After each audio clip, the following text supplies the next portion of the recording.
9 words. This year. Just your sister's family. Keeping it small. I looked at the snow piling up on the porch and put the phone down. They thought they could cut me out of Christmas fine.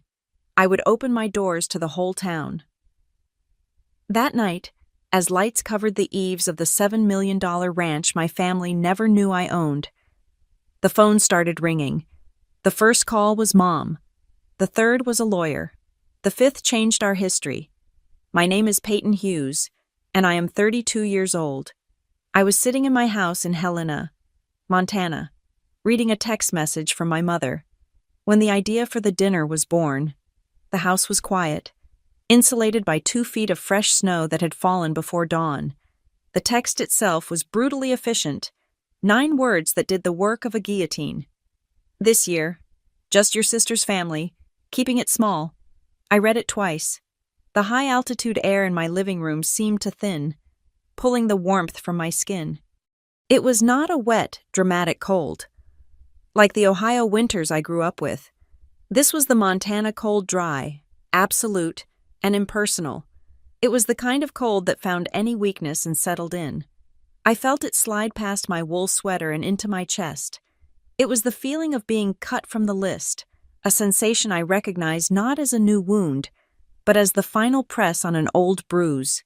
This wasn't just an uninvitation, it was an erasure, the final, neat, red line through my name. For years, I had been the addendum, the +1 at my own family's table, the guest whose presence was tolerated as long as it did not inconvenience the main event, my sister, Corinne.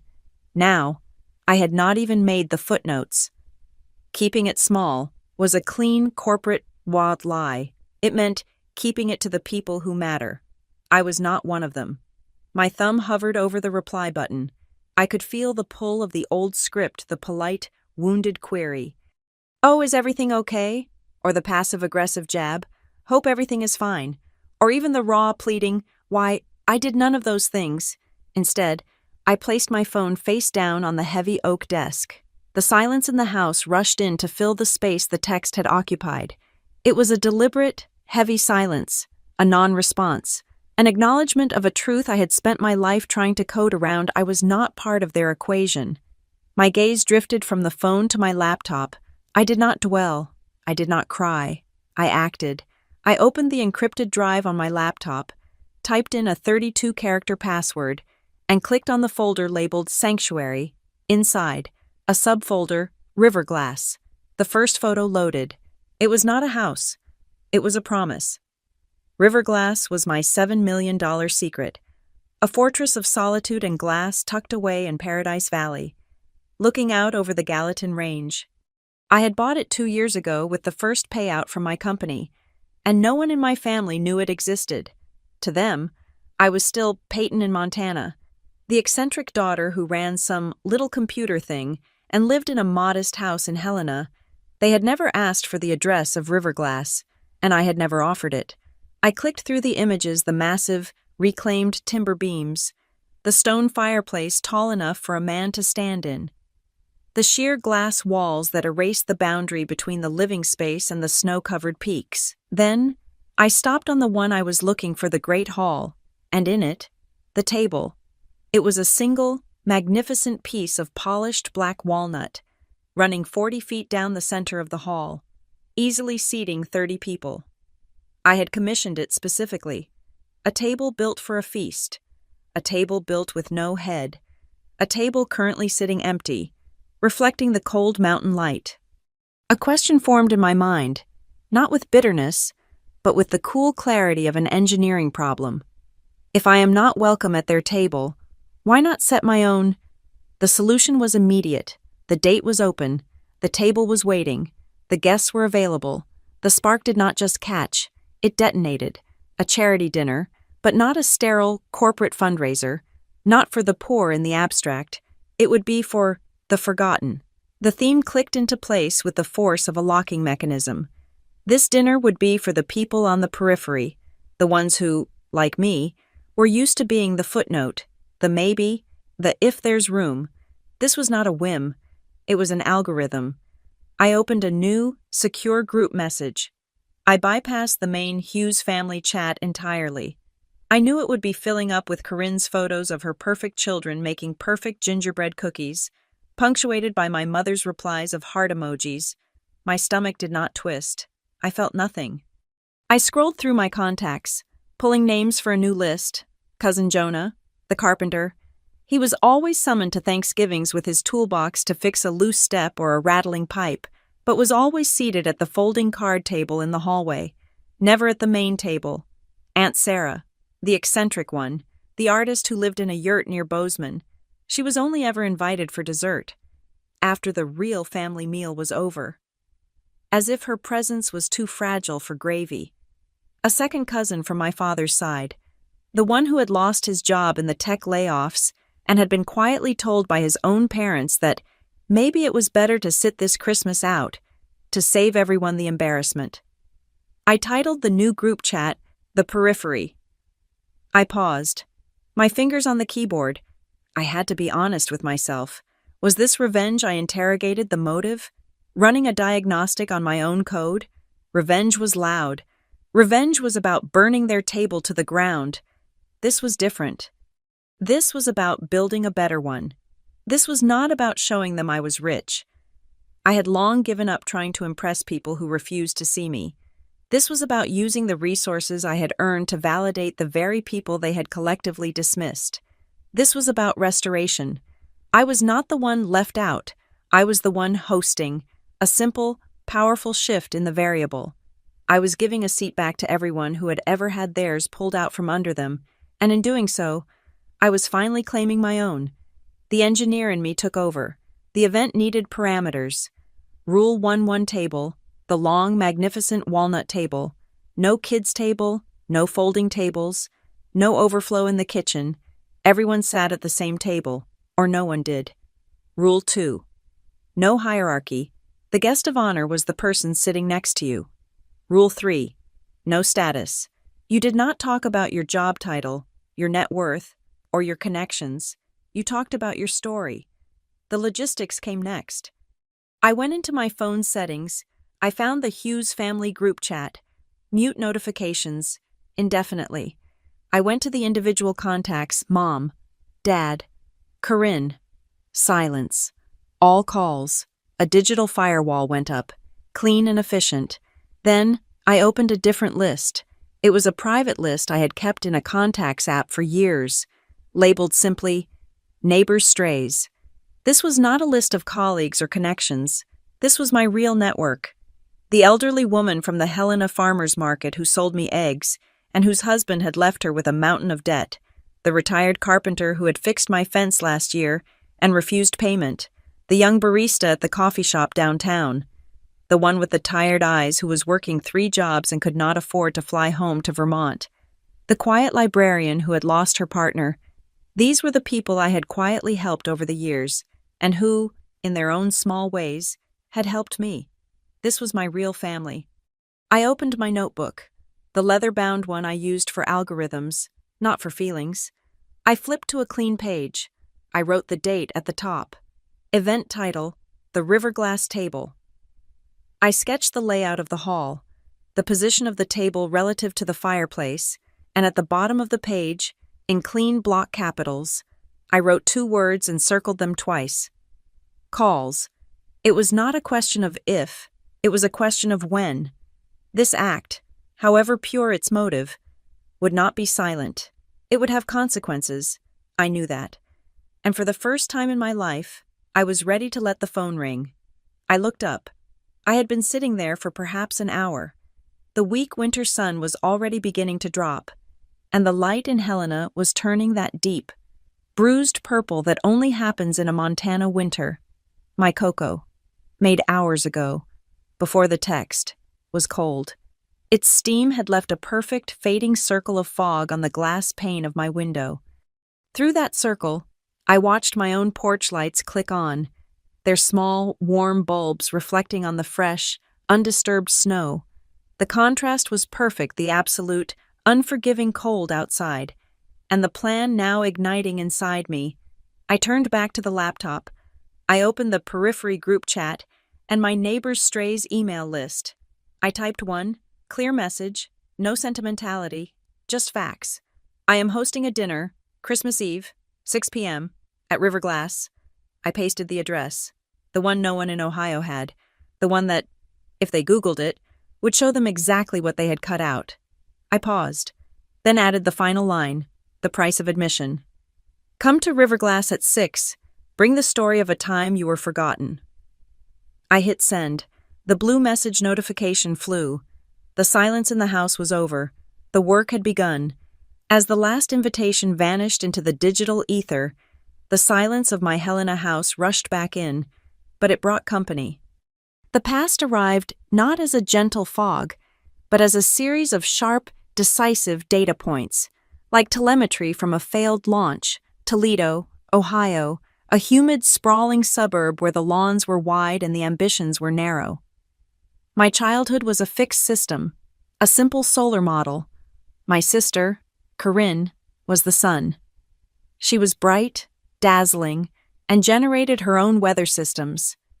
She did not have to ask for attention. She drew it by gravitational pull. I was not the moon, which at least gets to reflect the light.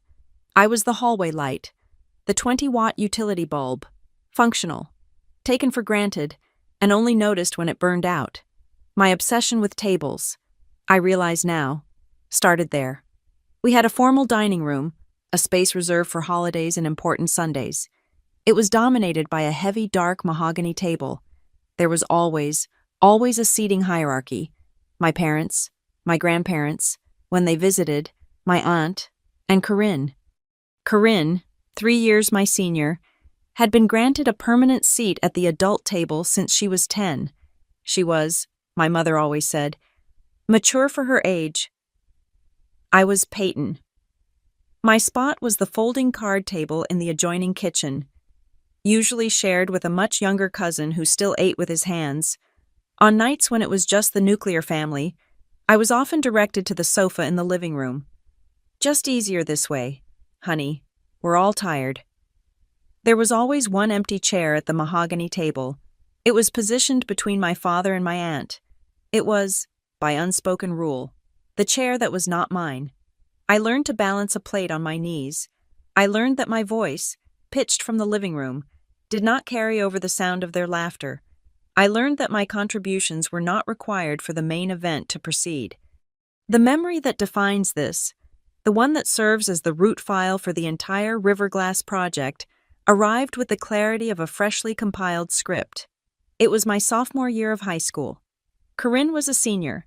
I had spent 6 months in the garage, which smelled of damp concrete and motor oil, teaching myself to code in C++ from a thick, outdated textbook I had bought at a thrift store. I was building a chaotic system model for weather prediction, using 3 salvaged circuit boards from a scrapyard and a flickering, discarded monitor. I won the Tri-State Science Fair. It was not a small thing. It was the largest regional competition in the Midwest. The prize was a heavy bronze medal and a $500 scholarship. I remember walking home, the medal cold against my shirt, the oversized certificate clutched in my hand. I walked into the house, and it was chaos. Bouquets of roses crowded the entryway. My father was on the phone, his voice booming. The Gazette is sending a photographer. My mother was frantically trying to find a good frame. Corinne had just been crowned homecoming queen. I stood in the doorway, waiting for a pause in the celebration. Mom. Dad. My mother turned, saw me, and smiled. A brief, distracted flash of light. Oh, Peyton. Hi, can you believe it? Our Corinne queen.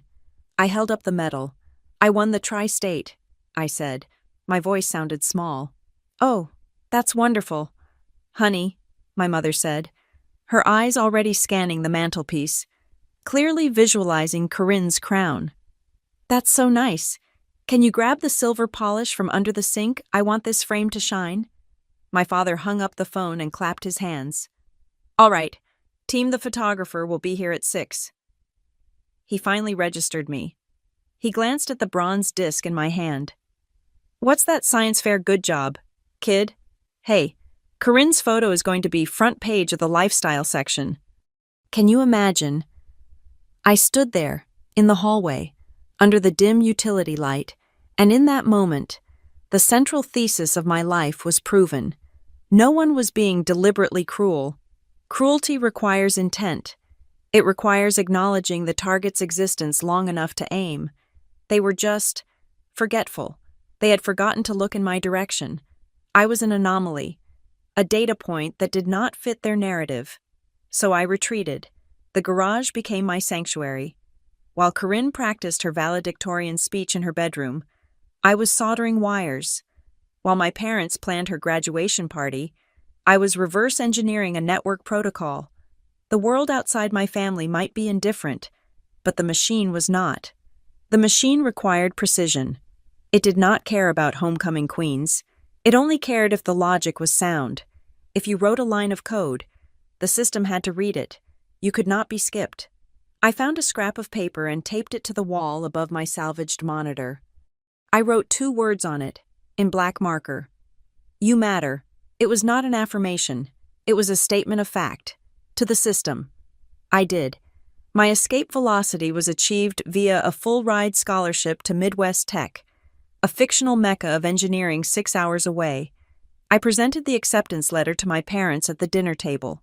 This time, I had a seat. Corinne had already moved out.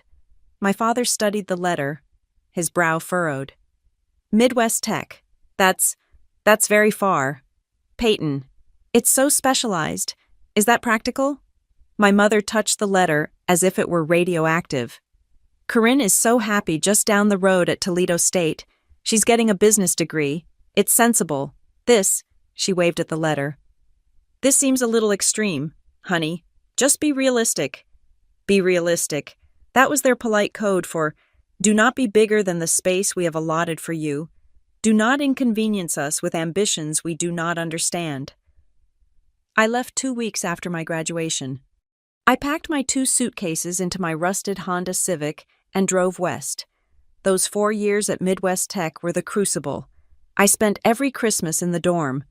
The campus was a ghost town, a brutalist concrete landscape locked in ice. The heating in the residence halls was turned down to skeleton levels to save money.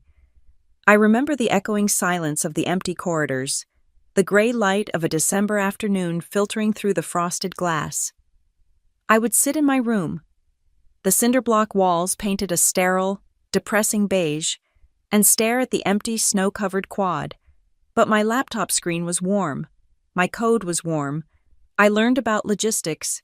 I learned about asynchronous networks and critical path analysis. I built systems for optimizing supply chains. I ate stale sandwiches from the single open vending machine and drank burnt coffee from the communal pot in the lobby. I did not call home. They did not call me. They were busy with Corinne's real life, her first job. Her engagement, her wedding, the keeping it small had been their operating procedure for decades. After graduation, the real world was no better. I applied for jobs at major logistics and tech firms. The rejection letters all said variations of the same thing. Lack of interpersonal experience. Not a culture fit. Too specialized. I was sitting in my tiny, post-grad apartment, staring at a stack of beige rejection envelopes, and the realization hit me with the force of a physical blow. I was still waiting for an invitation. I was still standing in the hallway, holding my medal, hoping someone at the main table would notice. I was trying to optimize myself for a system that did not have a seat for me. The solution was obvious. It was terrifying. It was the only way. I would stop asking for a seat. I would build my own company. I would build my own table. This was the first piece of the puzzle. This was the moment the idea for Riverglass was truly born. Long before I had the money, it was not just about success. It was about control. It was about building a system where the metrics were transparent, where performance was the only currency, and where no one was forgotten because the algorithm depended on everyone. This was the genesis of Dry Dock Relief. My early successes, when I bothered to share them, were met with profound confusion. My achievements were not in the format they recognized. Corinne's successes were tangible. Photogenic, a promotion to regional manager at the bank. A new, larger house in a better suburb. A beautiful, photogenic child. My successes were lines of code, reduced latency, optimized routing for disaster supplies. My mother asked me once, during a rare phone call, "But what do you actually make? Peyton, can I hold it?" They wanted trophies. I was building infrastructure. I remember one night, years ago, coding through another lonely holiday, staring at the screen until the letters blurred. I was fixing a bug that was routing medical supplies to the wrong zip code. I fixed it. I redeployed the build, and I whispered it into the cold, still air of my small apartment. One day, I will build a room so big and a table so long that I can invite everyone, every single person who was ever left in the hallway, every person who was told to be realistic, every person who was forgotten. The memories receded, depositing me back into the present, the house in Helena, the laptop screen, now filled with the first tentative replies. Peyton, is this real? Riverglass. Where is that? The vow I made in that cold cinder-block dorm room was now being executed. Riverglass was the room, the 40-foot walnut table was waiting, and the forgotten were, for the first time, the only ones on the guest list. Dry dock relief was not born from a desire to be rich. It was born from a garage, like my science fair project, and it was born from anger, not the hot, loud kind of anger, but the cold, focused anger of an engineer watching a system fail. It was 3 years post-graduation. I was living in a small apartment in Boise, working a dead-end data entry job that paid the rent and nothing more. That summer, the wildfires were apocalyptic. The entire West seemed to be burning. I was watching the news, not the human interest stories, but the logistics feeds. I saw trucks loaded with respirators and burn kits idling in parking lots, waiting for dispatch orders. I saw volunteer coordinators using whiteboards and paper maps. I saw chaos. The problem was not a lack of resources. It was a lack of routing. The systems being used were 20 years old, designed for a world that moved at the speed of a fax machine. I did not sleep for 72 hours. Fueled by a case of cheap energy drinks and a burning, familiar sense of rage, the rage of seeing the necessary, functional thing being ignored, I built the prototype. I wrote an algorithm that scraped real-time road closure data from transportation departments, weather data from NOAA, and shelter capacity reports from the Red Cross. It was a dynamic routing protocol that treated disaster relief not as a series of static destinations, but as a constantly shifting, asynchronous network. It prioritized need, availability, and travel time, all at once. I called it Dry Dock, a safe harbor for vital supplies. I quit my job the following Monday. I poured my entire $5,000 savings account into registering the company as a public benefit corporation. The next 2 years were a blur of cold floors and lukewarm coffee. I lived out of a co-working space in Bozeman, sleeping on a beanbag chair in the quiet room. I survived on small $5,000 grants from local community foundations and once a $2,000 prize from a regional tech pitch competition. I was the CEO, the lead programmer, the janitor, and the entire sales team. I remember the smell of industrial carpet cleaner and the constant, low-level hum of the servers. My family thought I was insane, or worse, a failure. "You have a degree, Peyton," my mother's voice would say over the phone, tight with disapproval. "Corinne is already a vice president at the bank. They're looking at a house with a pool. When are you going to get a real job?" I stopped answering her calls. The breakthrough came from a place no one else was looking, a tiny remote mountain county in northern Idaho. They had one full-time emergency manager, an ex-firefighter named Sal. Their annual budget for technology was less than I paid for server space in a month. He found me through a forum for emergency responders. "I read your white paper," he said, his voice gravelly. "It makes sense. The big guys won't even talk to us. We have 3,000 people and one road in, one road out. That road floods every spring and burns every summer. Can your algorithm help me?" I drove 8 hours to meet him. I gave him the system for free, on a 1-year trial. 6 months later, a blizzard hit.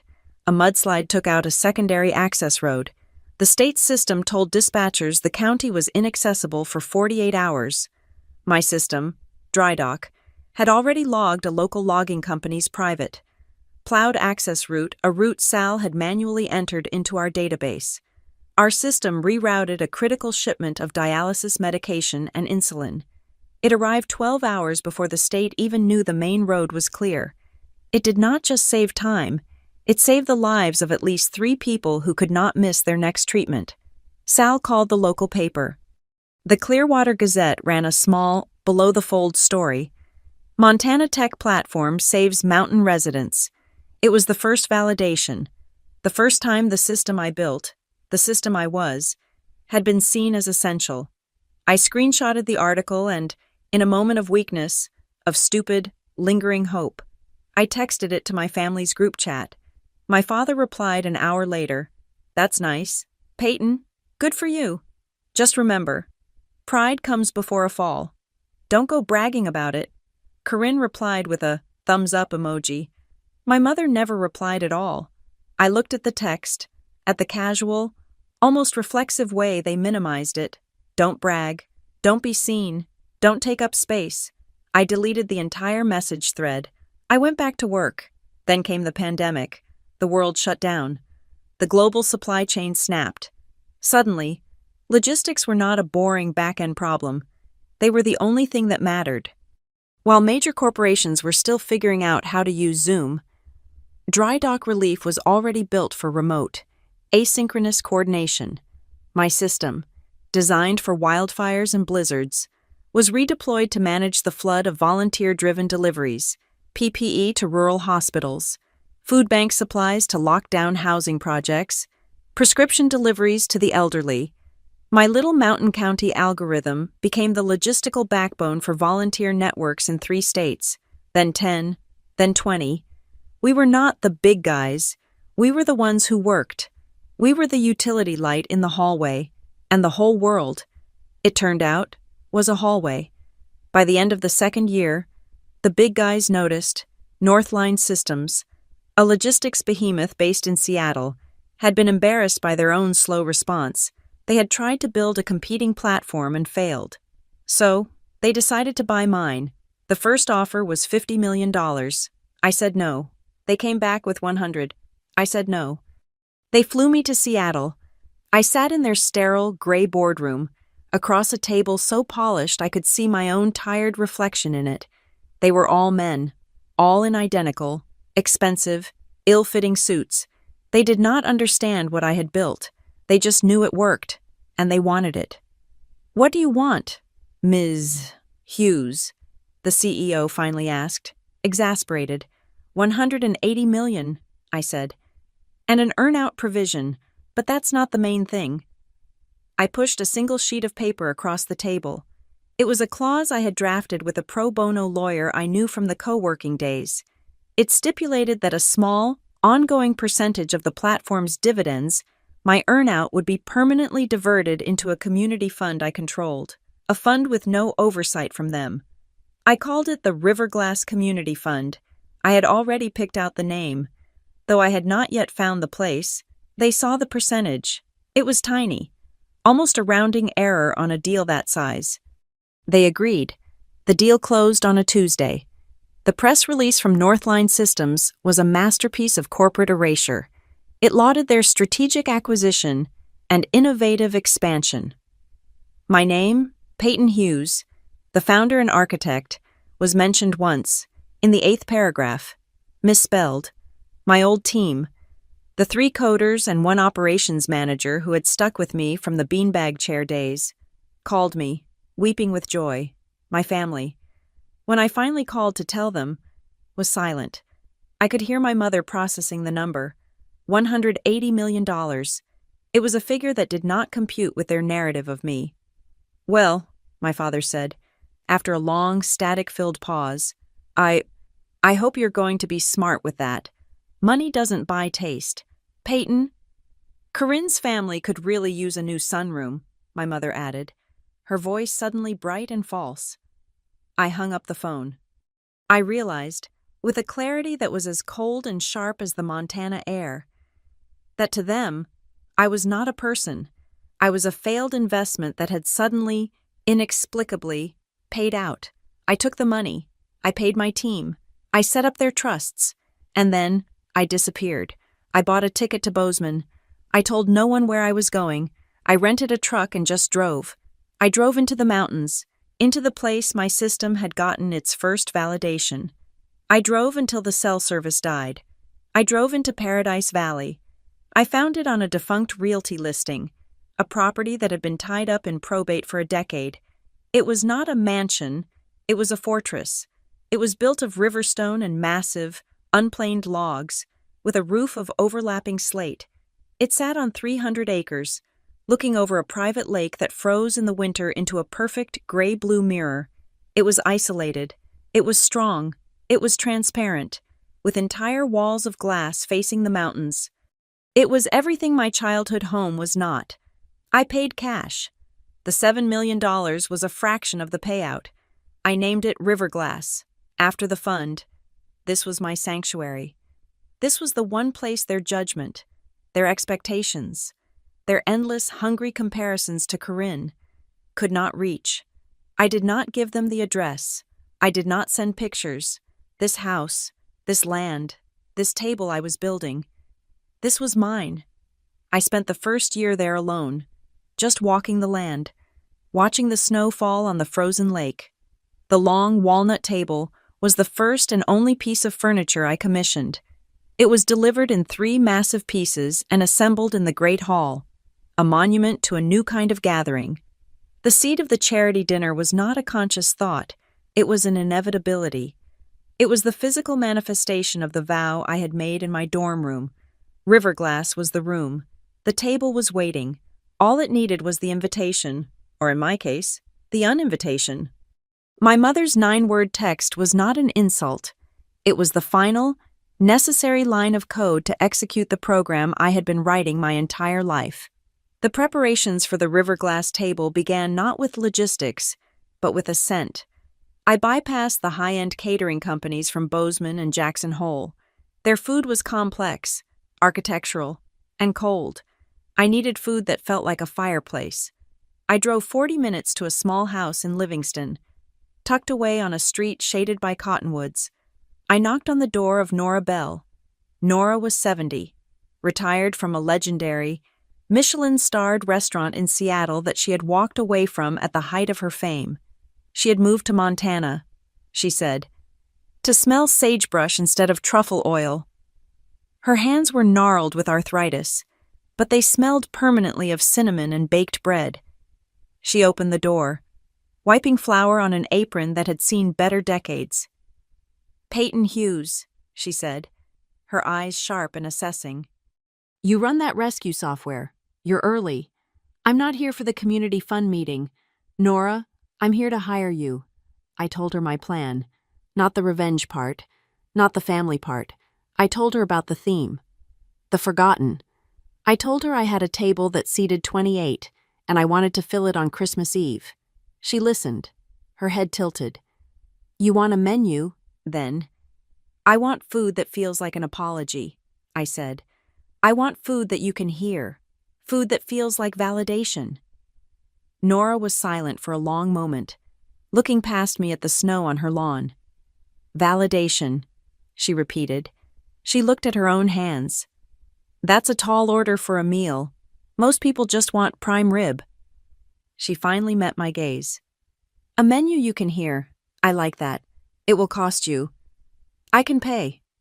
"Not money," she said, almost scolding. "It will cost you my quiet Christmas, which means I'm in. But we do this my way. No shortcuts, no processed anything. We'll need 3 days to prep." The menu she designed was not about luxury. It was about depth. Slow-roasted duck with a wild huckleberry reduction. The skin so crisp you could hear it break. A 12-hour braised beef short rib with sage and juniper. So tender it dissolved. For the non-meat eaters, a deep dish chanterelle and caramelized onion tart, impossibly rich. And for dessert, simple wild apple tarts. The apples sourced from an abandoned orchard Nora knew about. The crust made with hand-churned butter. While Nora began her alchemy in the massive Riverglass kitchen, I focused on the hall. The space was beautiful, but it was sterile. It was my sanctuary. but it wasn't yet ours. I did not hire a decorating crew. I called Cousin Jonah. He showed up in his battered pickup, carrying his toolbox. "This is someplace. Pay," he said, staring up at the 30-foot rafters, a long way from the card table in the hall. "That's the point. Jonah, grab that ladder." We spent 8 hours hanging lights. Not the sharp, blue-white LED lights of a modern Christmas. We strung hundreds of feet of simple, vintage-style incandescent bulbs, the ones with the warm, yellow filament. We wrapped them around the massive timber beams, letting them drape down.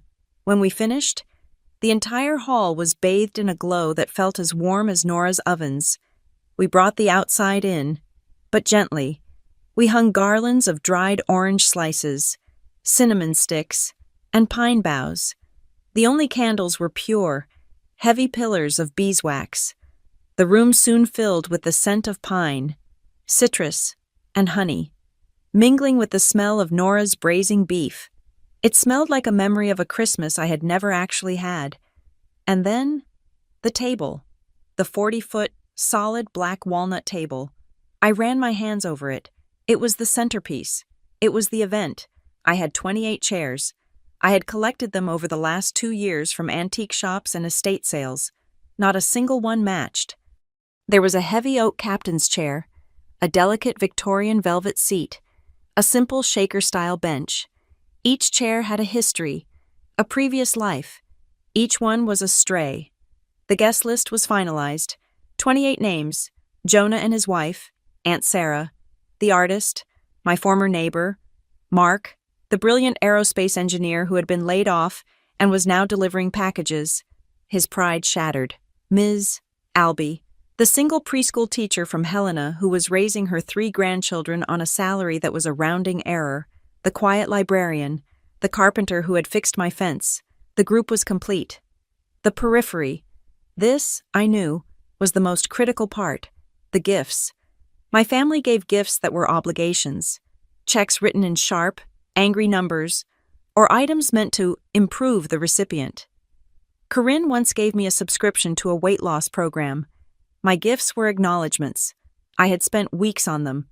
For Jonah, who had always patched our family's mistakes with his hands, I had sourced a set of vintage Japanese chisels, razor sharp, with hand-carved handles, for Aunt Sarah, who painted with whatever she could afford.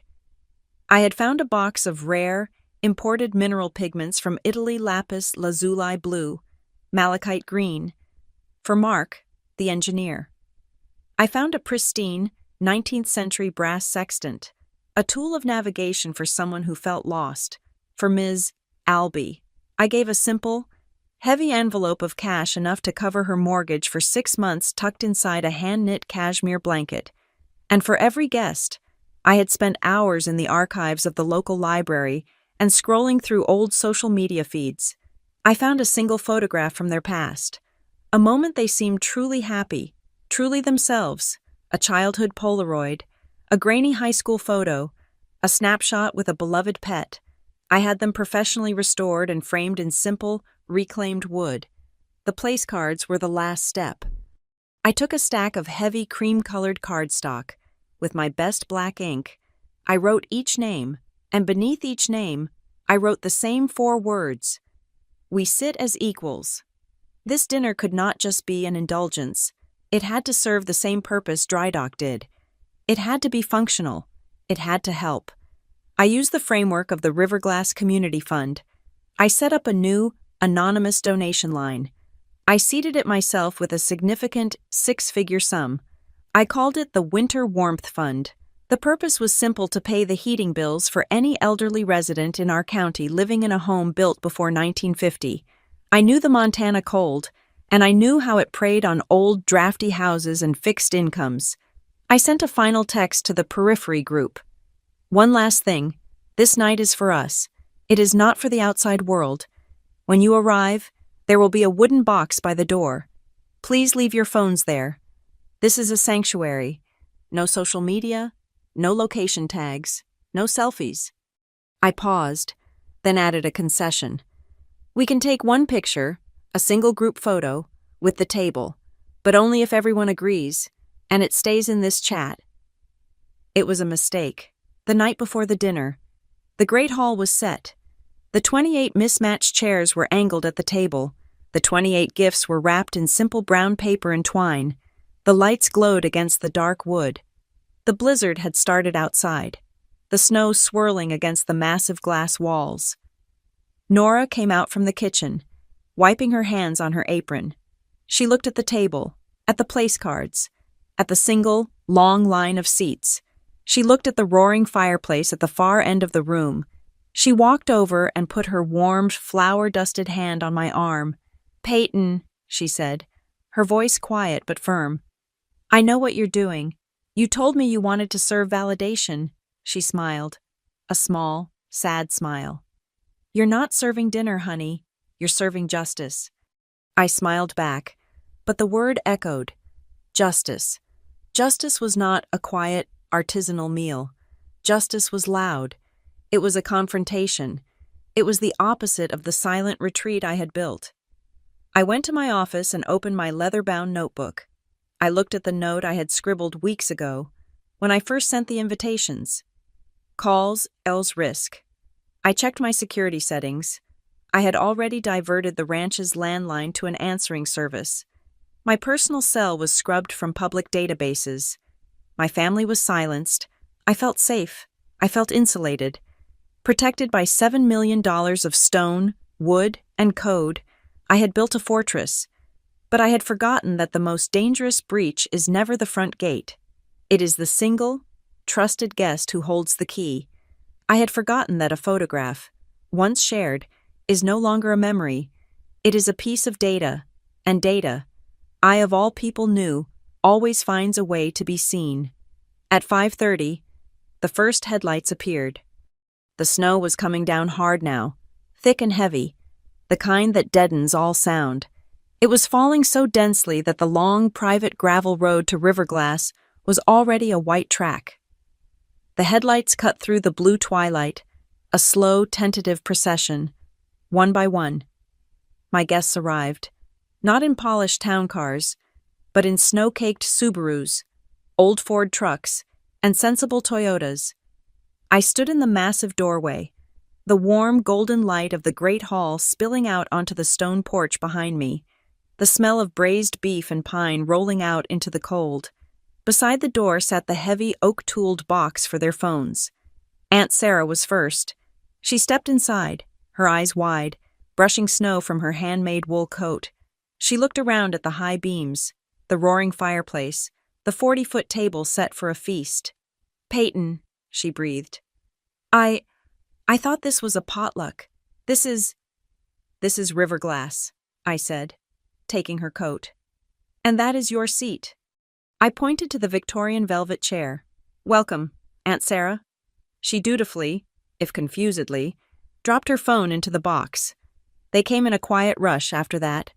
Mark, the laid-off engineer, looking nervous in a clean, pressed shirt, his shoulders slumped. Ms. Albie, the preschool teacher, holding the hands of her 2 eldest grandchildren, who looked terrified and awed. I had, of course, accounted for them.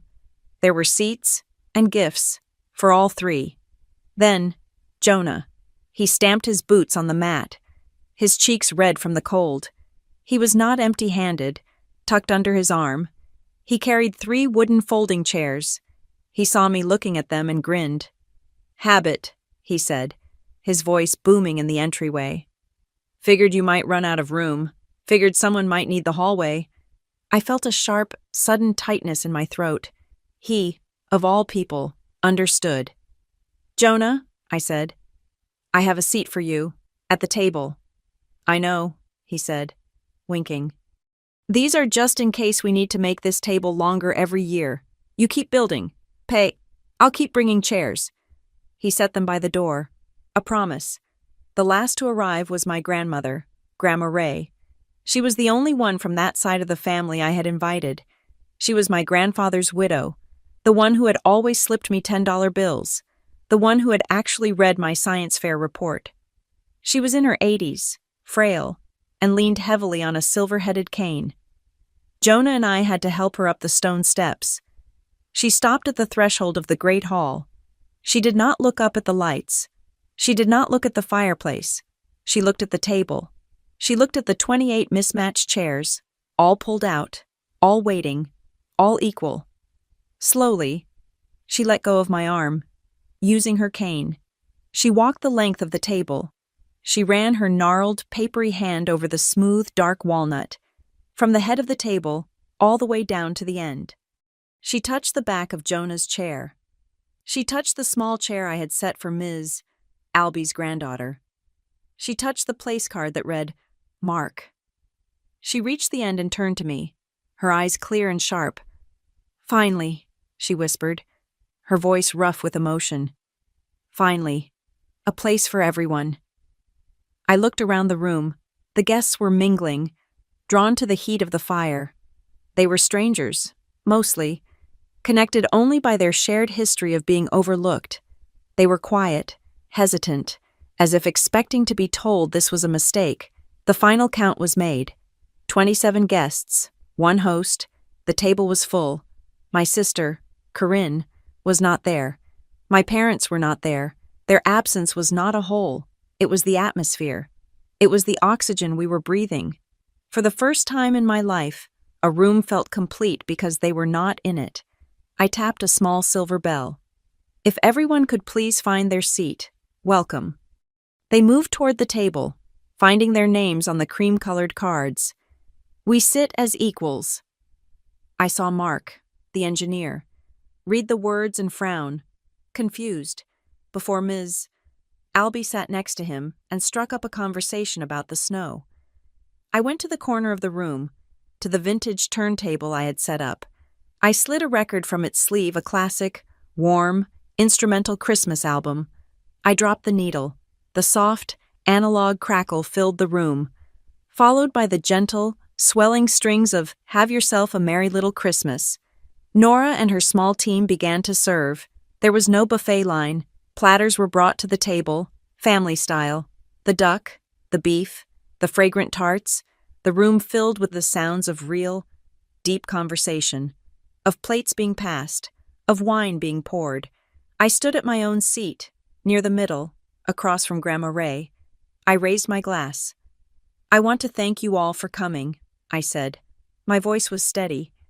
I know this is a busy night. I wanted to gather a specific group of people, this table, this house. It was built for this. It was built for everyone who has ever been told to sit in the kitchen. Jonah raised his glass. For everyone who was ever told to wait in the hall. For everyone who was told their accomplishments were nice but not practical. For everyone who was told to keep it small or sit this one out. Ms. Albie's eyes welled with tears. Tonight, there are no side tables. There are no folding chairs in the kitchen. There is no kids' table and no adults' table. There is only this table, and at this table, everyone has a view of the fire. You are not forgotten. You are the only ones who were invited. Welcome to Riverglass. The dinner that followed was the single warmest event of my life. People opened their gifts with quiet, stunned gratitude. Jonah examined his chisels as if they were holy relics. Aunt Sarah held the small, framed photo of her younger self at her first art show and wept silently into her napkin. The conversation was real. People were not talking about their jobs or their houses. They were, as I had requested, sharing their stories. Stories of being overlooked, of being minimized, of being told they were not enough. And in the warm, fire-lit hall, surrounded by stone and glass and snow, those stories lost their power to wound.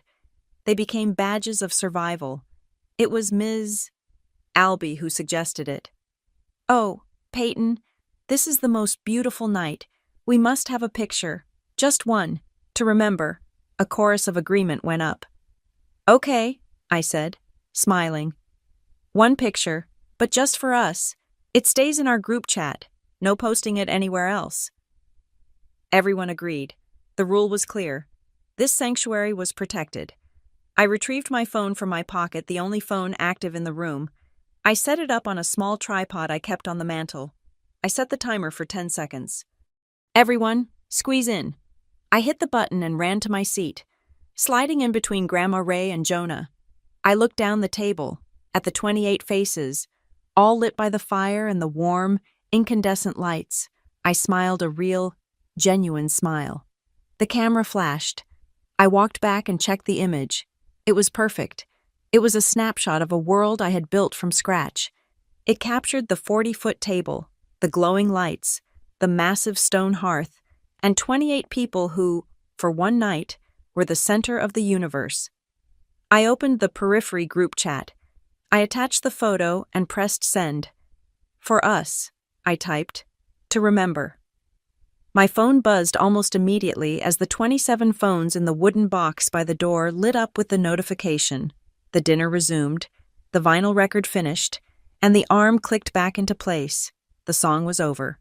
An hour later, Nora was serving the wild apple tarts. The conversation was loud and joyous. I was deep in a debate with Mark about celestial navigation when Aunt Sarah, flushed with wine and happiness, retrieved her phone from the box. "I just want to look at it again," she said to Jonah. I want to show my friend in Bozeman. She would understand." I did not see it. I was busy. I was present. I did not see her open the photo. I did not see her, in her 70-year-old analog confusion, fumble with the share options. I did not see her mistake share to friends for send in message. The photo, stripped of all its context, breached the firewall. It left the sanctuary. It left the Periphery chat. It hit her public feed. A photograph of a feast, a table groaning with food, a room that looked like a $7 million lodge, and in the center, me, Peyton Hughes, the daughter who was not at her family's small Christmas. It took less than 30 minutes for the image to find its way, through a chain of shocked and gossiping mutual friends, from Bozeman, Montana, to Toledo, Ohio. I felt it before I saw it, a cold dread, a sudden shift in the atmosphere. I was laughing at one of Jonah's jokes when my phone, in my pocket, vibrated. A single, sharp buzz. My blood turned to ice. My phone was on Do Not Disturb. The only things that could get through were the Periphery group chat notifications, which I had just sent, unless it was a direct call from a number I had not fully blocked, only muted. My hands trembled. I discreetly pulled the phone from my pocket, keeping it under the level of the table. The screen was black, but one notification pulsed on the lock screen. Missed call, Mom. I stared at it, the warmth of the room, the smell of apples and cinnamon, the sound of laughter. It all receded, replaced by a high-pitched ringing in my ears. The phone vibrated in my hand again. She was calling back. I did not answer. I pressed the power button, silencing the call, plunging the screen back into darkness. I slid the phone back into my pocket, across the table. Grandma Ray was watching me. Her eyes were sharp. She knew. I looked up at Jonah, who was waiting for me to respond to his joke. I forced a smile. My heart was a cold, heavy stone in my chest. On the turntable, the needle, which had been sitting in the groove at the end of the record, suddenly skipped. The arm lifted, reset, and dropped onto the next track. The music started again, but the song had changed. The night was over. The party wound down as slowly and softly as the snow had begun. By 10 p.m., the great hall was filled with the warm, sleepy haze of good food, good wine, and profound emotional release. One by one, my guests came to me, their eyes bright. Ms. Albie, the preschool teacher, clutched the envelope and the hand-knit blanket to her chest. "Peyton," she said, her voice thick. "This is not a gift. This is a miracle. This is a roof. Thank you." Jonah clapped me on the shoulder, his grip strong. "You did it, Pay. You really did it. You built a better table." Aunt Sarah, her framed photo clutched in her hand, just hugged me, pressing her cheek against mine. "You reminded me of who I was," she whispered, and then she was gone, disappearing into the night. I stood by the massive door, bidding them farewell, my phone a cold, heavy weight in my pocket. Each thank you felt like a small twist of a knife. The sanctuary had been breached, and they did not even know it. I was smiling. I was nodding. I was the perfect host.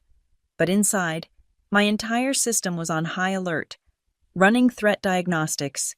The missed call notification from Mom was burning a hole in my consciousness. When the last guest had driven down the long gravel road, I closed the heavy oak door. The silence of the hall was complete, broken only by the crackle of the fire and the distant clinking of plates as Nora and her team began to clean.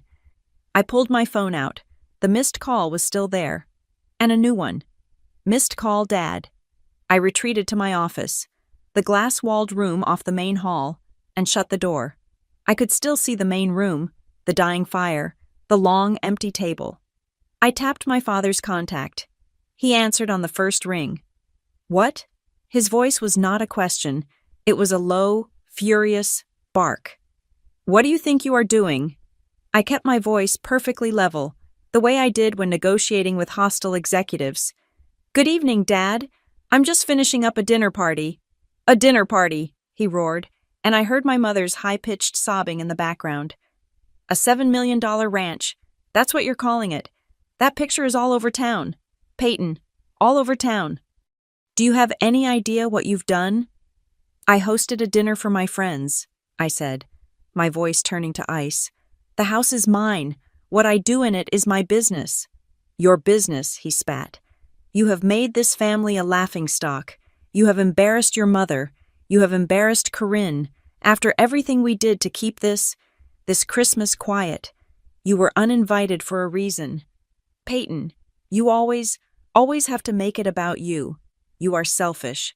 You shut this down. Shut it down now. The line clicked dead. He had hung up on me. I stared at the black screen.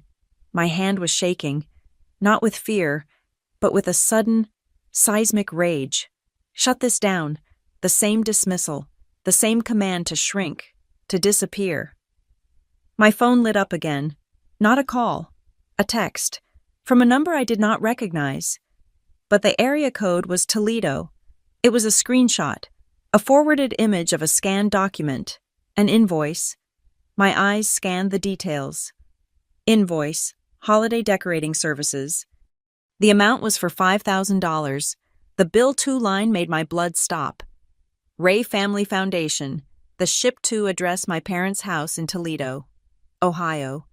I read the name 3 times. Ray, my grandmother's name. I had never heard of it. I zoomed in. Ray Family Foundation. The phone rang again, pulling me from my confusion. A Seattle area code. I answered, my mind still trying to process the invoice. Ms. Peyton Hughes? A dry professional voice asked. This is she? Ms. Hughes, my name is Arthur Vance. I'm with the law firm Vance and Sterling. I am the retained counsel for Mrs. Ray, your grandmother. My heart seized. Is she all right? She's here. With me. She's asleep by the fire.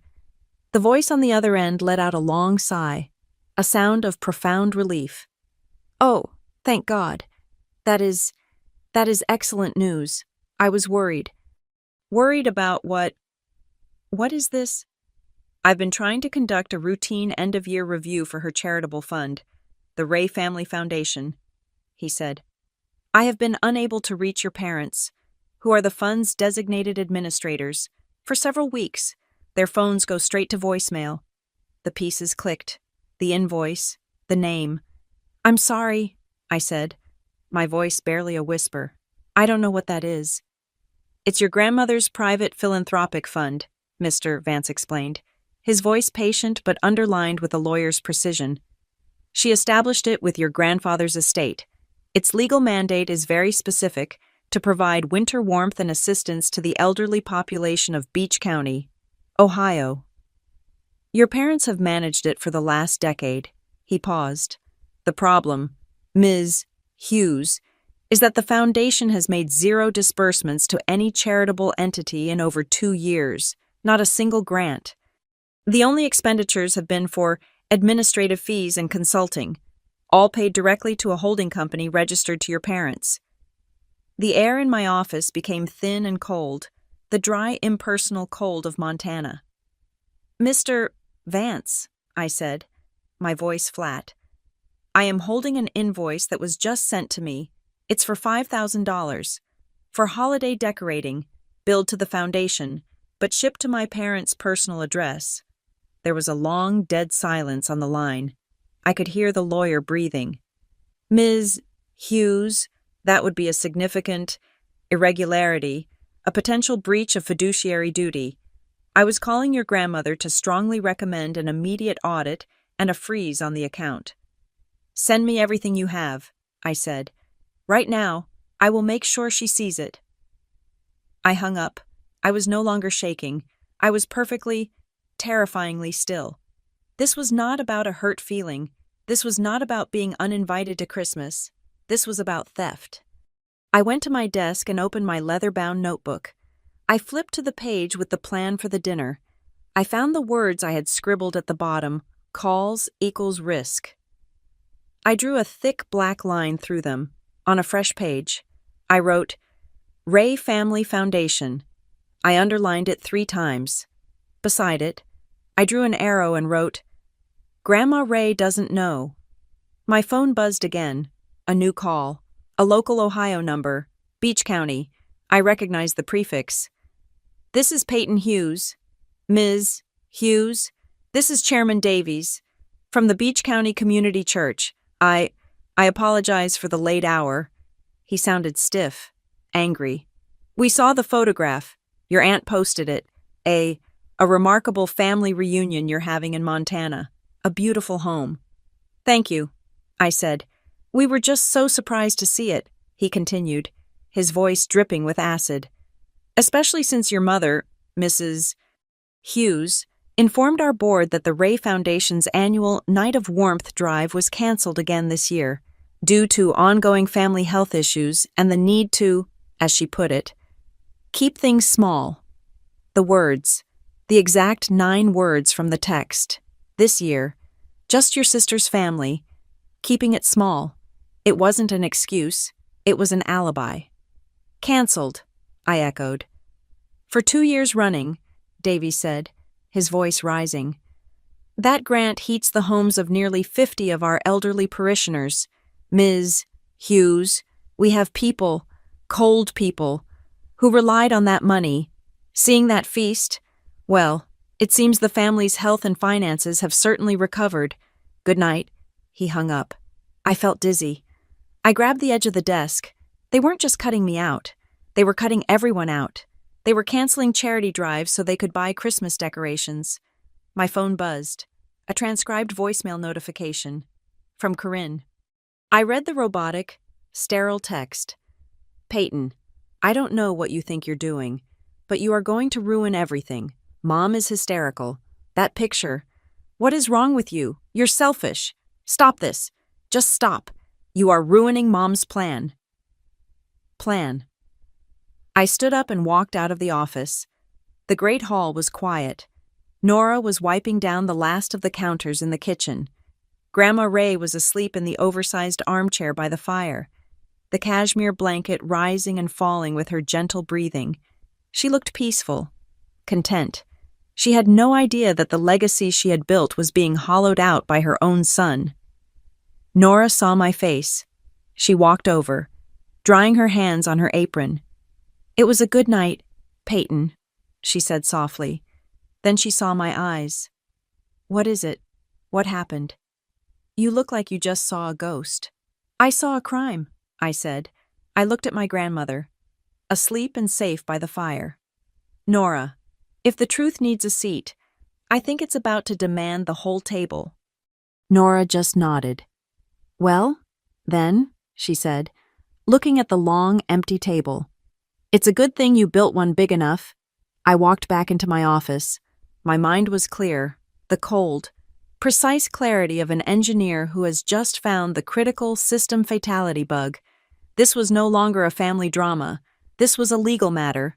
This was evidence. I pulled up the legal code for the state of Montana on my laptop. One-party consent for audio recordings. It was perfectly legal. I spent 10 minutes installing a secure encrypted call recording app on my phone. linking it to the private server I maintained for dry dock. Every call, every voicemail, would now be logged, transcribed, and saved. I looked out the window. The snow had stopped completely. The clouds had cleared, revealing a sharp, brilliant moon over the mountains. The air was perfectly still. Outside, the storm was over. Inside, the hurricane was just making landfall. My phone rang. It was almost midnight. Caller ID. Unknown number, a Toledo, Ohio, area code. I let it ring twice. I took a deep breath. I pressed accept. The small, red REC icon glowed in the corner of my screen. "This is Peyton Hughes." There was a pause. A shaky, older man's voice cleared his throat. "Ms. Hughes. My name is Gerald. Gerald Hines.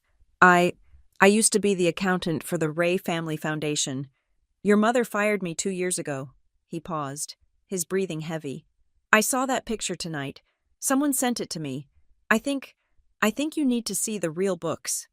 "Gerald," I said, my voice sharp, my eye fixed on the glowing red REC icon. "Tell me what you know." They fired me just over 2 years ago." The man's voice quavered. "Your mother said they were restructuring. They were moving the fund's administration in-house to save on costs. I thought it was odd, but it's their fund. Or I thought it was... It's my grandmother's," I said. "Its mandate is winter warmth for the elderly in Beach County." "Yes." Gerald's voice cracked with a sudden, vindicated energy. "That's exactly it. For 20 years. I wrote those checks. To the church, to the county aid office, to the heating oil suppliers, every November. Like clockwork. Then, they fired me. I still have access to the public-facing tax filings. It's required. You know, I checked them." He took a shaky breath. "Peyton, for 2 years, there has been zero charitable disbursement, not $1 to a single person. The only activity has been administrative fees and consulting expenses, paid out monthly, paid to a private LLC, an LLC registered to my parents," I finished, the words tasting like ash. "Yes, at their home address. It's over $60,000 a year. Ms. Hughes, they're just taking it." My email pinged. It was a secure message from Gerald. Moments later, another one from Mr. Vance, the lawyer. Per our conversation, the subject line read, "Gerald, stay on the line," I commanded. I clicked open the first file. It was a PDF of a bank statement for the Ray Family Foundation. It was exactly as he'd said, a healthy balance, untouched, except for the steady, monthly drain. Administrative fee, $5,000. Consulting fee, $2,500. Then I opened the second file. It was a scanned document, an expense approval form, authorized by my mother. It was dated 3 weeks ago. My eyes scanned the line items. Catering deposit, $1,500. Holiday lighting installation, $3,500. And the memo line at the bottom, the justification for the expense. Christmas decor, private event. My blood did not run cold. It evaporated. I felt a hot, blinding white rage.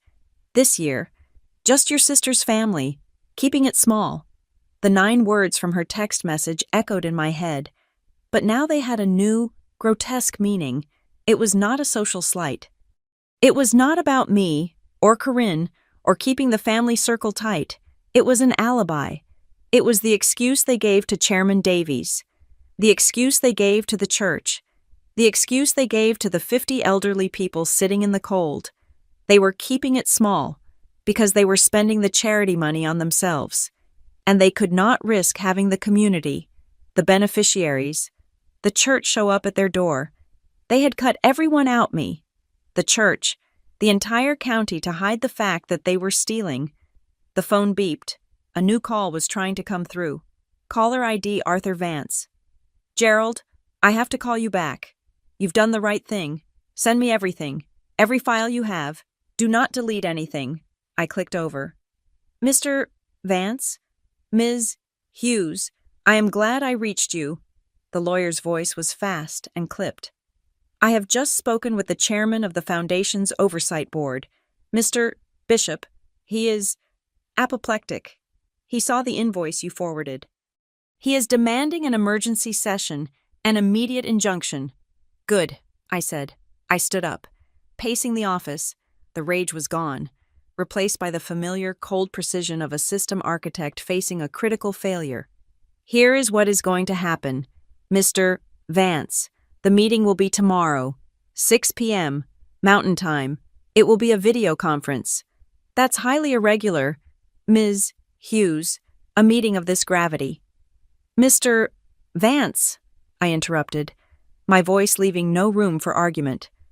My grandmother, Ray, the founder of this trust, is asleep in my living room. She is the primary stakeholder. She will be present, here, at Riverglass. I will not have her subjected to a hostile boardroom. The meeting will happen here. I will be inviting the administrators, my parents. I expect you, Mr. Bishop, and any other necessary board members to be on that call. Send me the secure link. I will distribute it. I hung up before he could object. The house was silent. The fire had died down to glowing orange embers.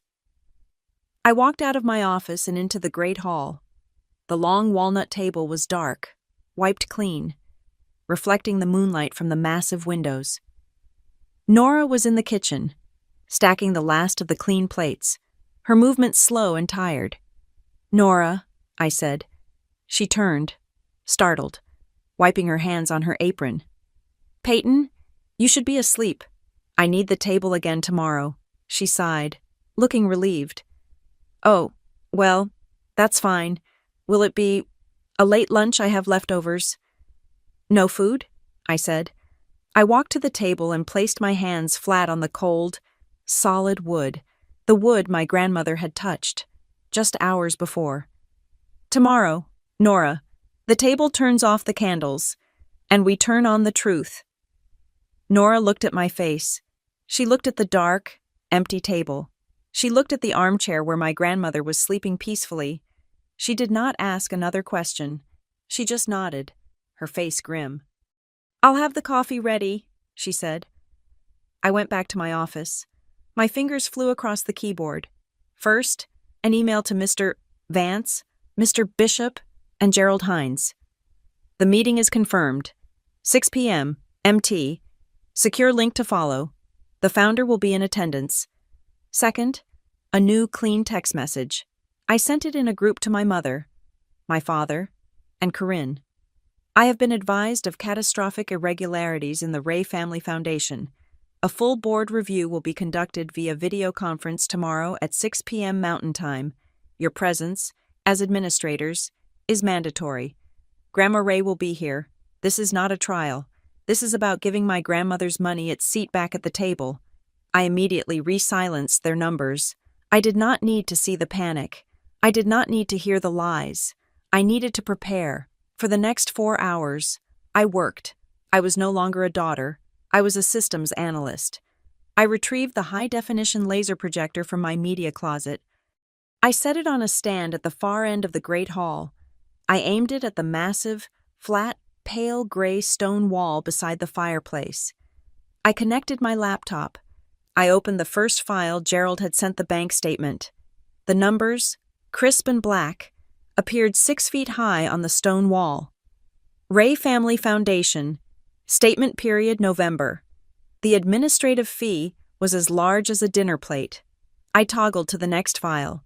The invoice for the Christmas decorations, the signature, my mother's, shaky and thin, was projected onto the stone, illuminated by the bright white light. The table, my beautiful walnut table, was no longer a place for a feast. It was a boardroom.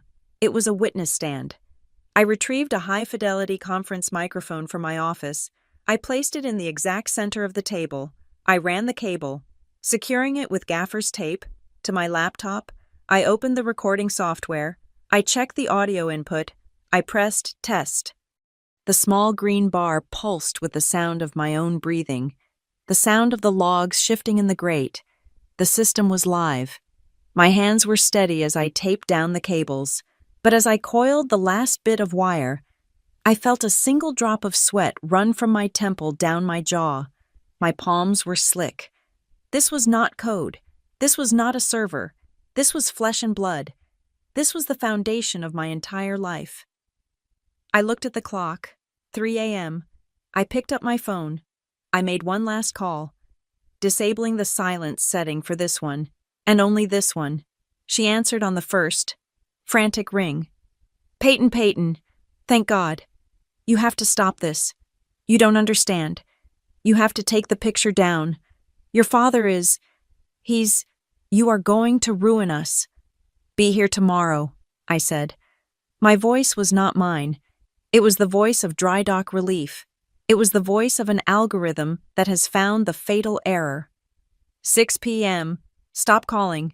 Stop texting. Just come. I paused, then added the last, final command. And for the first time in my life, I need you to listen. I hung up the phone. I did not sleep. I sat at the head of my table, alone in the dark, and watched the silent, damning numbers burn themselves onto the cold stone wall. The sound of the gravel was different. It was not the tentative crunch of old trucks arriving in a gentle snow. It was the aggressive spray of tires. A heavy vehicle braking too hard, a black, rented Suburban. It was 5:55 p.m. The sun had set, plunging Paradise Valley into a deep, crystalline darkness. The only lights were the warm, incandescent bulbs I had hung, the ones that now reflected on the long, polished surface of the walnut table. Nora had left me a pot of black coffee and retreated to the guest wing. She had done her part. The table was set, not with plates, but with a single microphone, my laptop, and a pitcher of ice water. At the far end of the hall, the projector was on, its bright white rectangle cast upon the massive stone wall by the fireplace. Waiting, I sat at the head of the table. To my left, Mr. Vance and Mr. Bishop, the board chairman, were already patched in, their severe, waiting faces displayed on a large monitor. To my right, at the center of the table, sat Grandma Ray. She had woken just before noon. I had sat with her, the coffee pot between us, and I had explained. I had shown her the bank statements from Gerald. I had shown her the invoice for the Christmas decorations. I had not been gentle. I had been factual. She had listened, her face growing paler, her hands clenching in her lap. She had cried for exactly 10 minutes. Then she had stopped. She had put on her best wool dress, pinned a simple silver brooch at her throat, and said, "It is my name on that fund. I will be at the table." Now, she sat beside me. Her spine was rigid. Her hands, wrinkled and papery, were placed flat on the dark wood, palms down. They did not move. It was not a gesture of relaxation. It was an anchor. It was an oath. The heavy front door opened. I did not get up. The sound of their arrival was a violation. It was the sharp, angry click, click, click of expensive, hard-soled heels on my quiet wooden floors. It was the smell of it, a cloud of heavy, floral perfume that battled the clean, simple scent of pine and coffee. They stopped at the entrance to the great hall. My father, Robert, my mother, Elizabeth, and Corinne. They were dressed for a funeral, or perhaps a hostile takeover. My father in a dark suit, my mother in a severe navy blue dress, her purse clutched like a shield. Corinne, behind them, her face pale and puffy, her eyes darting everywhere, refusing to look at me. They saw the room, and for a moment, they just stared. They saw the projector. They saw the monitor with the lawyers. They saw Grandma Ray, sitting at the table, staring at them with eyes that were as cold and clear as the lake outside. "What is this?" my father demanded, his voice trying for authority but edged with a tremor of panic. "Peyton, this is a circus. We are not doing this." "You are," I said. My voice was amplified slightly by the conference microphone, filling the hall. "You are administrators of a foundation, and you have been summoned to a board review. Sit." I pointed to the 3 chairs opposite my grandmother. My mother looked at her, at Grandma Ray. "Mother," she began, her voice a high, false whine. "I don't know what this child has been telling you, but it is all a terrible misunderstanding. This is private family business. It has not been private business since you used my name to steal from the elderly." "Elizabeth," Grandma Ray said. Her voice was not loud, but it cut through the perfume. "Sit down." They sat. The sharp scraping of the chairs was the only sound. I looked at the monitor. "Mr. Vance, Mr. Bishop, the administrators are present. The founder is present. I am recording this meeting." I hit the enter key on my laptop. The projector flared to life. The first image was the summary page of the Ray Family Foundation's finances for the last 24 months. I had prepared it myself. A simple, brutal graph. A dark blue line showed the balance. A bright red line showed the disbursements to charity. The red line was a flat, perfect 0. "This is the foundation your mother established," I said, my voice cold and even. "Its mandate, which I am sure you recall, is winter warmth for the elderly in Beach County. For 2 years, it has not provided a single dollar of warmth to anyone." "That is not true," my mother snapped, leaning toward the microphone. "We have extensive administrative costs. We have been restructuring. The market has been unstable. The market has been fine. Mr. Vance's voice boomed from the speaker, making my parents jump. "The portfolio has seen a 4% gain. We are here to discuss the administrative costs." I pressed the key. Click. The next image filled the stone wall. It was the scan of the bank statement Gerald had sent. The line item was highlighted in yellow, the size of a log. "Monthly administrative fee, $5,000, paid to Hughes Solutions, LLC. That is our consulting firm," my father said, his face flushing a deep, angry red. "We are paid for our time. It is perfectly legal. $60,000 a year. Robert," Mr. Bishop's voice was like ice, "to administer a fund that does nothing but pay you, a fund whose bylaws, which you signed, cap administrative fees at 4% of the annual disbursement. 4% of 0 is 0. My mother saw her opening. "But we do disburse. We host the community festival. We have expenses." "Ah, yes," I said. "The expenses." Click. The image changed. It was the invoice, the $5,000 invoice for holiday decorating services. My mother's signature, shaky and thin, was projected onto the stone wall above the fireplace, 6 feet high. The ship to address their home in Toledo. My mother gasped, her hand flying to her throat. That is part of the festival. The family festival is a community event. It's for the church. It brings people together." "A lie," a new voice said. I looked over. Grandma Ray was looking at my mother, her eyes burning. "I called Chairman Davies at the church this morning," Grandma Ray said, her voice shaking with a cold fury. "He has not heard from you in 2 years. His Night of Warmth drive, which my husband started, has been canceled. The people he serves are cold. Elizabeth, because your house is decorated." "You don't understand," my mother pleaded, her eyes darting between me and the lawyers on the screen. "It's complicated. The planning. Corinne's wedding. We had so many expenses. We had to keep things quiet. We had to keep it small." "You did," I said. I minimized the invoice. I opened a new file, an audio file. "You were very clear about that." I pressed play. My mother's own voice, high-pitched and hysterical, filled the great hall, the recording from last night. "I don't know what you think you're doing, but you are going to ruin everything. Mom is hysterical. You are selfish. Stop this. You are ruining Mom's plan." I stopped the recording. I let the word hang in the air. Plan. "And this," I said. I pressed play on the next file, the voicemail she had left me just after the first phone call. "Don't embarrass us in front of the church. In front of the church." My mother made a small, choking sound, My father exploded. He shot to his feet. Slamming his hands on the walnut table, the water pitcher jumped. "Enough, you!" he roared, pointing at me, his face purple. "You did this eavesdropping recording. This is illegal. This is entrapment. You are destroying this family." I did not flinch. I did not raise my voice. I placed my own hand flat on the table, mirroring my grandmother's. "A family," I said, my voice low and clear, "is a place where no one is forgotten. Not the daughter who wins the science fair, and not the old woman who can't pay her heating bill.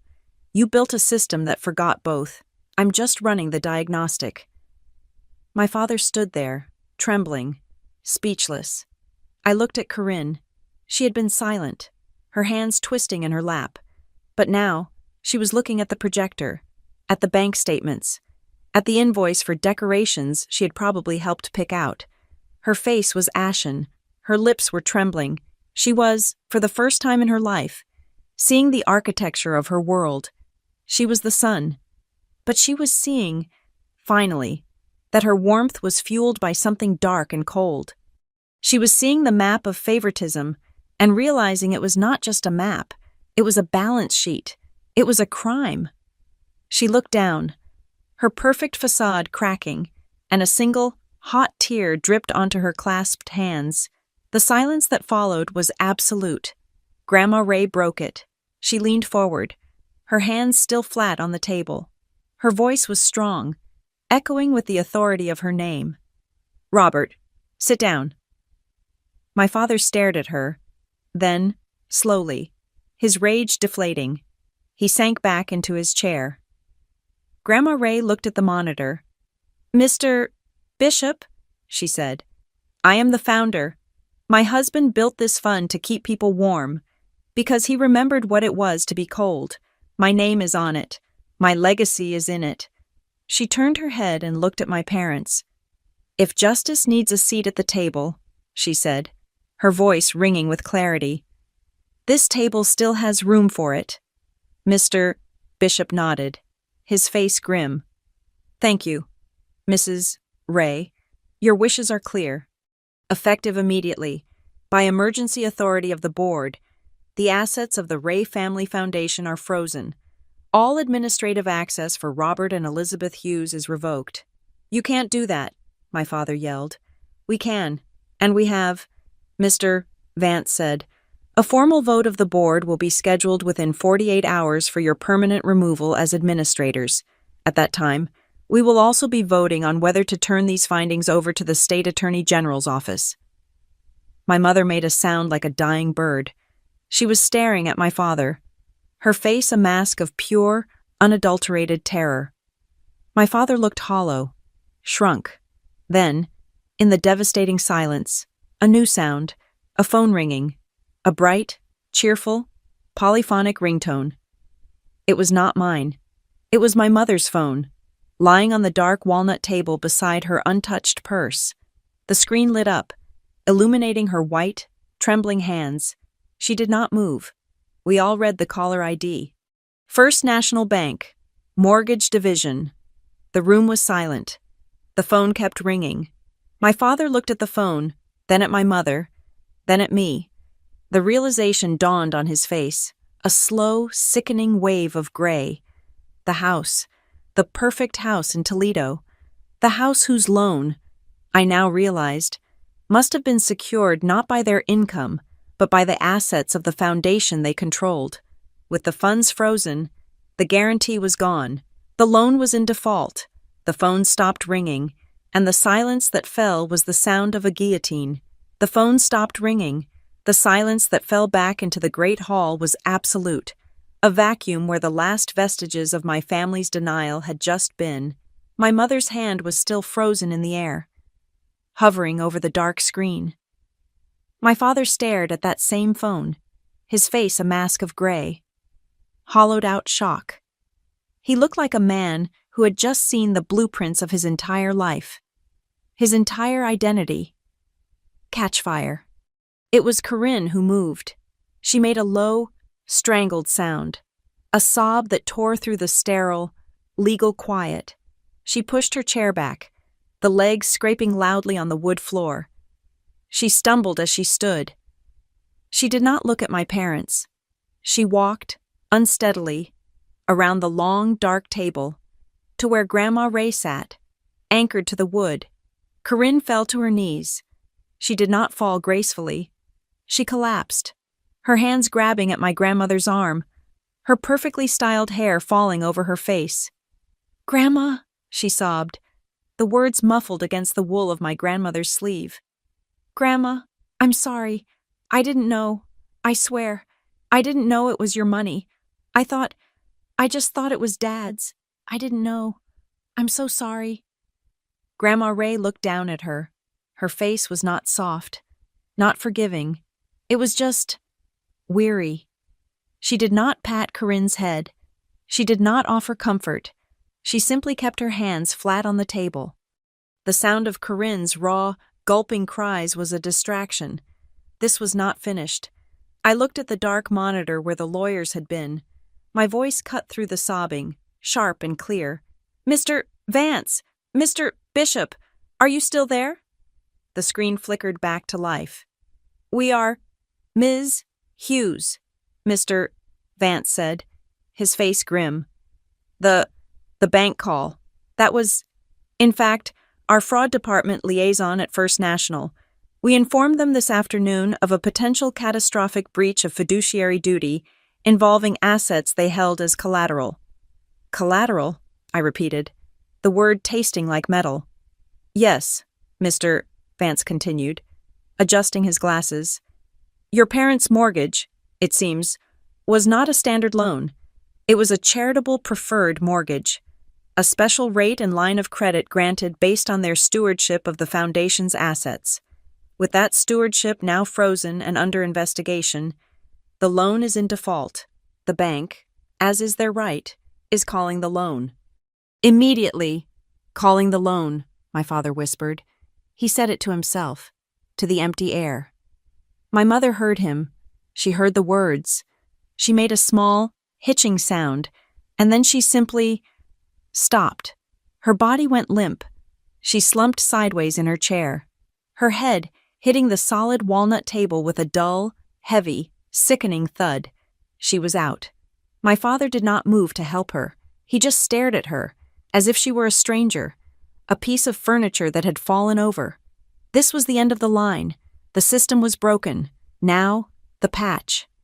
"This doesn't have to be the end," I said. My voice was quiet, but the microphone carried it to every corner of the room, to the lawyers on the screen, to my father, to Corinne on the floor. "It just has to be the end of this." My father slowly raised his eyes to meet mine. They were blank, defeated. "I am not a lawyer, Mr. Vance," I said, "but I am an engineer.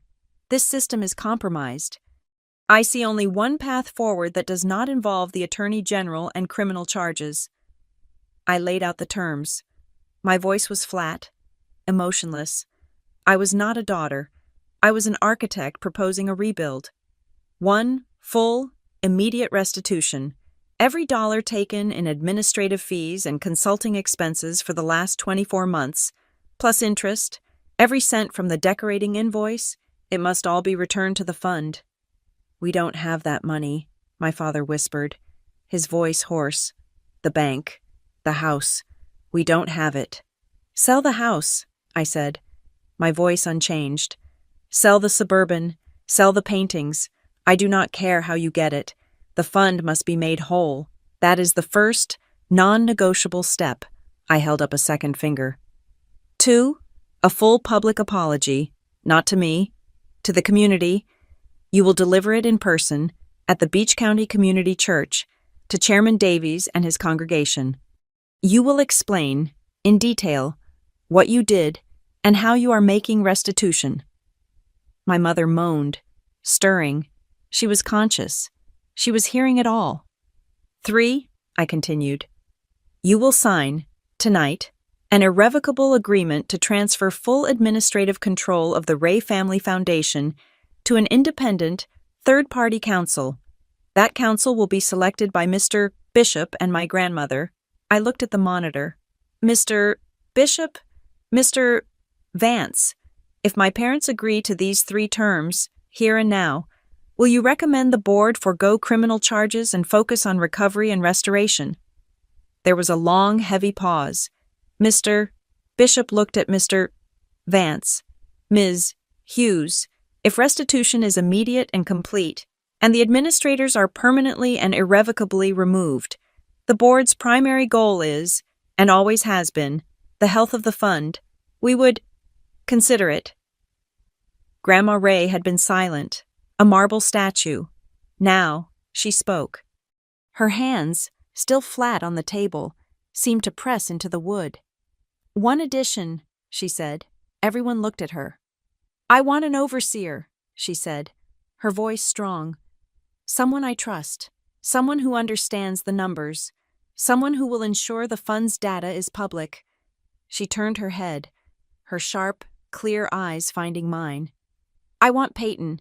I nominate Peyton Hughes to serve as a commissioner, unpaid, with the sole mandate of overseeing the fund's transparency. I stared at her. Grandma, I live in Montana. I do not care if you live on the moon, she said, her voice iron. You will not receive 1 cent. You will not control the money. You will ensure no one ever hides it again. You will make the books as clear as the glass in these walls. Do you accept? I looked at the table, at the new, heavy weight that was being placed on it. This was not a seat. This was a job. I accept. Then it is settled, I said. Mr. Vance, please draft the interim agreement. Stipulate those 3 conditions. And my appointment. Email it to me. Now, my parents will sign it. I will scan it and return it. As if summoned by the finality in my voice. Nora appeared from the kitchen. She was not carrying champagne. There was no celebration. She carried a simple wooden tray with 5 earthenware cups and an old steaming iron kettle. She placed it on the table, away from the electronics. She poured a cup of simple, dark tea. She pushed it toward my mother, who was now sitting up, her face a streaked, ruined mask. She pushed one toward my father, one to Corinne, who had pulled herself numbly back into her chair, one to Grandma Ray, one to me. Signatures, Nora said quietly, her voice the only warmth in the room. Are best done with a clear head. My laptop pinged. The document had arrived. I turned the large monitor so my father could read it. He read the single page. My mother read it over his shoulder, her body shaking. It was a confession and a surrender. It was brutal. It was fair. I printed it. I walked back to the table and placed the single, warm sheet of paper in front of my mother. I placed a pen on top of it. She looked at my father. He gave a single, broken nod. Her hand, shaking so violently she could barely hold the pen, scratched her name, Elizabeth Hughes. She pushed the paper to my father. His signature was angry, sharp, a final, jagged tear. Robert Hughes. I took the paper. I walked to my office, scanned it, and emailed it to Mr. Vance. The reply from the monitor was immediate. We are in receipt of the signed agreement, Mr. Vance said, his voice all business. This is a positive step. The board will meet in 48 hours, as planned, to formally vote on your removal and accept these terms as a remediation plan. We will be in touch regarding the transfer of assets. Good evening, Mrs. Ray. Good evening, Ms. Hughes. The screen went black. The meeting was over. The silence that fell was different. It was not a vacuum. It was just empty. I looked up. I had been so focused on the table, on the screens, on the signatures, that I had not noticed the others. Standing in the shadows, along the far walls of the quay, were the relatives I had invited, Jonah, Aunt Sarah. They had come, as requested. They had stood in the back, silent witnesses to the entire execution. They had been the forgotten ones, and they had just watched the throne topple. No one clapped, no one cheered. Jonah just let out a long, slow breath, a sound like a tire hissing, a sound of pressure that had been building for 30 years finally being released. Aunt Sarah quietly wiped a tear from her eye. The room was cold, but it felt, for the first time, like a house that had just had its furnace lit. Grandma Ray's hands finally relaxed. She turned her palms over. She reached across the dark, empty table and covered my hand with hers. Her skin was like paper, but her grip was strong. "You did not just build a table, Peyton," she whispered, her voice thick. "You opened the door for the whole family, even for the ones who had locked it." I looked at her. I looked at my parents, slumped in their chairs, broken and small. I looked at Corinne, who was just staring at her hands. I looked at Jonah and Sarah, who were now quietly slipping out the front door, giving us space. "The river glass table," I said, my voice clear. "The dinner last night, it was a test. Next year, it is public. The night of one table.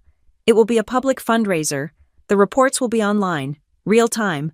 The books will be as clear as the lake outside. We are done with shadows." "The communications," a small voice said.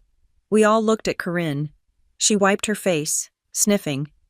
"The transparency, the online reports, the public apology, that's communications. It's PR, but it's honest PR." She looked at me, her eyes red, but for the first time, clear. "I'm good at that. I'm good at the format. Can I do that? Can I run the transparency part? I'll report to you and to the board." She was asking for a job, not forgiveness, a task. I recognized the pattern. She was hiding in her work. But this was work that mattered. I nodded, just once. "Draft a plan. Send it to my email. We'll put it on the table. We're putting the work on the table. Corinne, not the people." My parents were slowly, stiffly, rising from their chairs, defeated. They were leaving. The confrontation was over. And then, my phone rang. It was not a family number. It was a local Helena prefix. I looked at the screen. "Call 6. I answered. "This is Peyton." "Ms. Hughes, hi. My name is Sarah Jenkins, from the Helena local newspaper. I'm so sorry to call this late, but my editor got a tip, a photo, of a dinner party you hosted last night. They're calling it the River Glass Table. It's an incredible story. I'd love to ask you a few questions about it." It was late, well past midnight. My parents and Corinne had left without another word. The sound of their rented Suburban's engine had faded, and now the only sound was the wind, which had picked up again, bringing a fresh, light dusting of snow. The great hall was quiet. The projector was off. The monitor was dark. The microphone was put away. All the evidence of the confrontation was gone. All that remained was the table, long and dark, and the empty chairs. I was standing by the glass wall, watching the new snow swirl against the darkness. When my phone rang, the Helena local, the reporter, I picked it up. My hand was steady. "This is Peyton. Ms. Hughes Sarah Jenkins. I'm so sorry.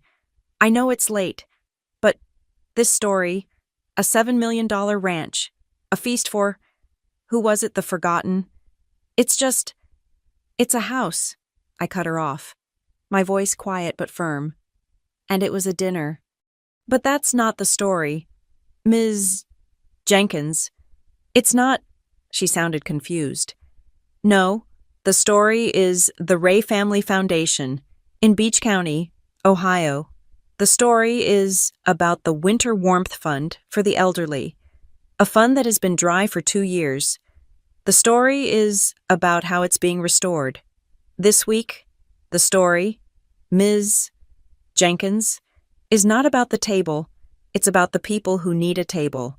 It's about getting them their heat back before this blizzard hits the Midwest." There was a long pause on the other end. I could hear her typing. Fast. "The Ray Family Foundation," she repeated. How are you connected to that?" "I was just appointed to the board as a transparency commissioner," I said. The dinner was just a private meeting of concerned citizens, but the fund, that's the story. You want to print something, print Print that the fund is back. Print the new donation link. I'm setting it up right now. A donation link, Ms. Hughes says. You've just given me a much better story. Yes, I'll print that. Can you send me the details? I can do better than that, I said. I walked back to my laptop. I sat at the head of my table. I'm about to make the fund's new dashboard public. I'll give you the URL. You won't need to ask me about the finances. You, and anyone else, can see them, in real time. I gave her the information. I gave her Chairman Davies's name. I gave her the exact mandate of the fund. I did not mention my parents. I did not mention Corinne. The system was patched. The names of the old, broken code were irrelevant. Thank you, Ms. Hughes, she said, her voice all business now. This is a real story. It'll be on the front page tomorrow. I hung up. I spent the next hour working. I was back in my element. Not as a host, not as a daughter, but as an architect. I built a new, simple, transparent web portal for the Ray Family Foundation. I linked it to the newly unfrozen and soon-to-be replenished bank account. I built a dashboard, a simple graph that would show, every single day, total donated versus total dispersed. I turned the projector back on. I aimed it at the stone wall above the fireplace, but this time, it was not an invoice, it was not a bank statement, it was a live feed of the new dashboard. The total dispersed line was a flat, perfect 0, but I knew. That line was about to climb. My phone rang again, the last call. A Toledo, Ohio, area code, Chairman Davies. Ms. Hughes? Peyton, he said. His voice was no longer angry. It was thick with an emotion I could not place. I just got off the phone with Mr. Bishop, and with your grandmother. She told me everything. The restitution, your plan. He paused, and I heard him take a shaky breath. Peyton, thank you. Thank you for giving our people their warmth back. It was her money, Chairman, I said. I just helped her find the light switch. You did more than that. You've given us an idea. This night of one table. I told Mrs. Ray our church would be honored to co-host the real one. Here, in Beach County, a public fundraiser. Just like you said, we'll handle the food. You just keep that dashboard running. Can we partner on this? I looked at the long, dark, empty table. It had started as an act of defiance, a way to cut myself off, and now it was a bridge, stretching all the way from Montana to Ohio. Yes, Chairman, I said. I'll have Corinne send you a plan. I ended the call. The hall was silent. I looked at the 28 mismatched chairs, all pushed back, some angled, markers of the souls who had sat there. They were no longer the periphery, they were the center. No more side tables, I whispered to the empty room. My phone buzzed, a text message. From Grandma Ray. She was in the guest suite, supposedly asleep. I am so proud of you. Your grandfather would have been. You did not just make a statement. Peyton, you made Christmas about doing right, not just an event. Sleep well, my girl. I smiled, a real tired smile, but I was not done. I walked to the large storage closet off the main hall. Inside, wrapped in heavy canvas, were 2 massive, solid planks of black walnut. They were the extensions, the leaves for the table. I carried them out, one by one. They were heavy, but I was strong. I locked them into place, one at each end. The 40-foot table was now 50 feet. I thought of Jonah, standing in the doorway, his 3 folding chairs under his arm, just in case we need to make this table longer every year. We will, Jonah, I said to the quiet. The house was finally settling. In the kitchen, Nora emerged, her work done. She walked through the great hall, not looking at me, just at the table. She paused, then went to the main panel and shut off the kitchen lights. The hall was plunged into near darkness, lit only by the last, dying red embers in the fireplace and the steady, bright white light of the projector. The embers cast a final, liquid red reflection, like a river of wine, flowing down the newly lengthened, polished surface of the wood. I walked to my office and came back with one last thing. It was a small, simple block of wood, carved from the same walnut as the table.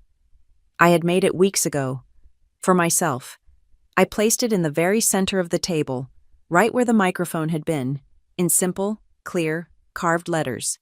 It said, "You belong." I stood there, just breathing. Outside, the last, gentle flakes of snow were drifting down, illuminated by the warm, incandescent lights on the eaves. Those lights. They were not a defiant beacon. They were not a, "Look at me." They were just a welcome. They were the lights of a house that was finally, completely, a home. I pulled my phone from my pocket. I looked at the Do Not Disturb setting, the silence all rule, the digital firewall I had built to protect myself. My finger hovered over it. Then, I turned it off. I took the phone off silent. I set the ringer to low. If a call came in, if someone needed a seat, I wanted to be able to hear it. My laptop, sitting at the end of the table, pinged a new email. Subject: RA Family Foundation, Board Resolution 12 to 25. I opened it. It was from Mr. Bishop. The language was formal, legal. This email is to confirm that the board of the Ray Family Foundation has voted unanimously, 5-0, to accept the terms of the remediation agreement. The removal of Robert and Elizabeth Hughes as administrators is permanent, effective immediately. The transfer of assets for full restitution has been initiated by their bank.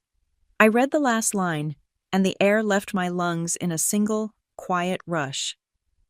The Winter Warmth Fund is hereby fully restored.